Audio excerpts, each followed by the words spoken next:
কোটা সংস্কার আন্দোলন দিয়ে যার শুরু পরিণতি পায় জুলাই অভ্যুত্থানের। ঢাকা বিশ্ববিদ্যালয় থেকে শুরু হওয়া এই আন্দোলন ছড়িয়ে পড়ে গোটা দেশে। আন্দোলন তীব্র হলে তা দমনে কঠোর হয় শেখ হাসিনার সরকার। ছাত্রদের উপর চড়াও হয় র্যাব, পুলিশ, বিজিবি। আন্দোলন রুখতে 17 জুলাই বন্ধ করে দেওয়া হয় পাবলিক বিশ্ববিদ্যালয়ের আবাসিক হল। এতে আন্দোলন স্থগিত হওয়ার বদলে ছড়িয়ে পড়ে বেসরকারি বিশ্ববিদ্যালয়গুলোয়। বারুদের মতো জ্বলে ওঠেন শিক্ষার্থীরা।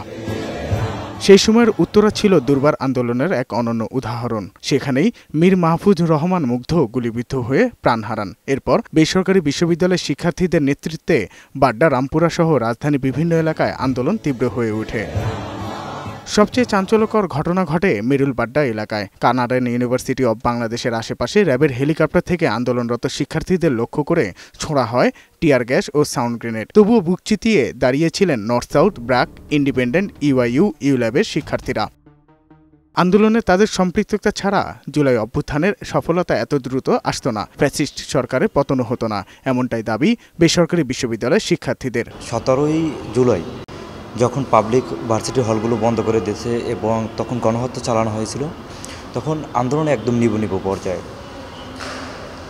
ঠিক সেই মুহূর্তে 18 তারিখ প্রাইভেট ইউনিভার্সিটির ছেলেপেলে তারা কোঠার হিসাব পরে দেয়, আমার ভাইয়ের লাশের হিসাব আগে দেয়, এই স্লোগানকে সামনে রেখে যেভাবে রাজপথে নেমে এসেছিল, তাদের সাহসিক নেতৃত্বে কিন্তু এদেশে আপামর জনসাধারণ নেমে আসছিল। 18 তারিখ হয়ে গেছে, এক দফার ঘোষণা দিয়েই কিন্তু জনসাধারণ তারা নিয়ে আসছিল। এবং আমরা কিন্তু তখন বলছিলাম যে কোঠার হিসাব পরে হবে, আমার ভাইয়ের হিসাব, ভাইয়ের লাশের হিসাব আগে দে। বা তখন কিন্তু আমরা কোঠার জন্য রাজপথে আসিনি, আমরা কিন্তু আসছি আমার ভাইয়ের লাশের হিসাব নিতে। আন্দোলনটা বেগবান করে সামনে শেষ করা পর্যন্ত প্রাইভেট ইউনিভার্সিটির স্টুডেন্টরাই কিন্তু নেতৃত্ব দিল। তাহলে এদেরকে কেন মাইনাস করার চিন্তা ভাবনা, কেন এত রুলস রেগুলেশনের মাঝখান দিয়ে যেতে হবে? আমরা কি দেশের অংশ না? আমরা আন্দোলনটাকে তো আমরাই করলাম, আমরাই তো শেষ পর্যন্ত নিয়ে গেলাম। তাহলে প্রাইভেটকে কেন এত আমাদের লিঙ্ক করে তারপর যেতে হবে? আমাদের ডিরেক্ট কথা বলার সুযোগ থাকতে হবে। পাবলিক যেভাবে করতেছে আমাদের সেভাবে করতে যেতে হবে। 1 বছর পরেও শহীদদের পরিবার হাহাকার করছে। হত্যার বিচার না হলে অভ্যুত্থানের মানে হয় না বলে জানান তারা। প্রত্যেকটা অভ্যুত্থানের পরে কিন্তু আমাদের আসলে ওইভাবে একটা চাওয়া থাকে না যে না আমরা কখনো ভাবি না, যখন সরকার পতন হয়েছে তখন আমরা ভাবি না যে আসলে সরকার পতন হবে, আসলে ঘটবে এরকমটা কিছু। কিন্তু আমরা কিন্তু ঠিকই অন্যায়ের বিরুদ্ধে প্রতিবাদ করে গিয়েছি, সেখানে আমাদের কোনো আশা আকাঙ্ক্ষা ছিল না। কিন্তু যখন আমাদের জুলাই শুরু হলো বা জুলাইয়ের অভ্যুত্থানের পরবর্তী সময়ে আমাদের মধ্যে শুধু একটা চাওয়াই ছিল যে না, শহীদ পরিবার যারা তারা তাদের দাবিগুলো সম্পূর্ণরূপে পাক এবং আমাদের ছাত্রদের আমরা আসলে স্বীকৃতি যদি বলি যে চাই স্বীকৃতি, তাহলে সে কোটার মতোই বিষয়টা চলে আসতেছে। আমরা ওইভাবে স্বীকৃতি আসলে চাই না।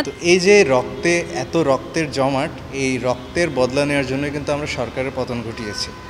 তো আলটিমেটলি যদি এতগুলো মানুষের বিচারই না হয়, তাহলে আমাদের অভ্যুত্থানের কোনো মানেই হয় না, বিপ্লবের কোনো প্রশ্নই ওঠে না, নির্বাচনের কোনো আমরা মর্ম বুঝি না। আমাদের প্রাইভেট ইউনিভার্সিটির সবারই দাবি হচ্ছে আগে এই সরকার, বিগত যে সরকার ছিল স্বৈরাচারী সরকারের বিচার করতে হবে, তাদের হত্যাকাণ্ডগুলোর বিচার করতে হবে। এবং আমরা যদি আইন শৃঙ্খলা বাহিনীর সংস্কার না করতে পারি, আলটিমেটলি এই নির্বাচন আমাদের জন্য কোনো উপকার বয়ে আনবে না। শিক্ষার্থীরা বলেন, অন্তর্বর্তী সরকারকে সংস্কার করেই ফ্যাসিবাদের আগমনে পথ বন্ধ করতে হবে। সেই সাথে পাবলিক প্রাইভেটের মনস্তাত্ত্বিক দ্বন্দ্ব অবসানের দায়িত্ব নিতে হবে সরকারকে। একটা বিপ্লব কখনো একটা স্টেক দ্বারা হয় না, একটা বিপ্লব একটা গোষ্ঠী দ্বারা হয় না।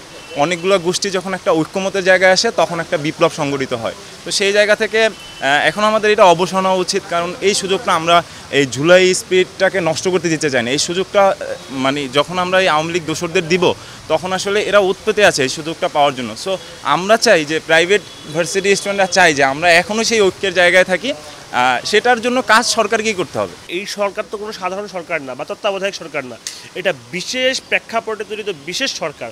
এবং তাদের উচিত যে বেসিক যে সংস্কারগুলো না করলেই না, বিশেষত ফ্যাসিবাদ, নব্য ফ্যাসিবাদের আগমন ঠেকানোর জন্য নতুন করে পথটা বন্ধ করে দিতে হবে। সরকারের যে সদিচ্ছা নিয়ে সন্দেহ আমাদের অবশ্যই আছে, সে আদৌ করবে কিনা। আর এখন পরবর্তী সময় যদি বলা হয় যে আমাদের আশার কিছু অংশ বাস্তবায়িত হয়েছে, বাকি অংশ বাস্তবায়িত হয়নি। 36 জুলাই 2024 সালের 5ই আগস্ট এই দিনটিতে ফ্যাসিবাদ আওয়ামী লীগের সাবেক প্রধানমন্ত্রী শেখ হাসিনা ক্ষমতাচ্যুত হয় লাখো ছাত্র জনতার গণ অভ্যুত্থানের মাধ্যমে। আগামীর বাংলাদেশে যদি কোনো ফ্যাসিবাদের পুনরূপ হয়, তাহলে আবারও রাস্তায় নামতে প্রস্তুত এই ছাত্র জনতারা। সাজ্জাদুর রহমান, বৈশাখী সংবাদ, ঢাকা।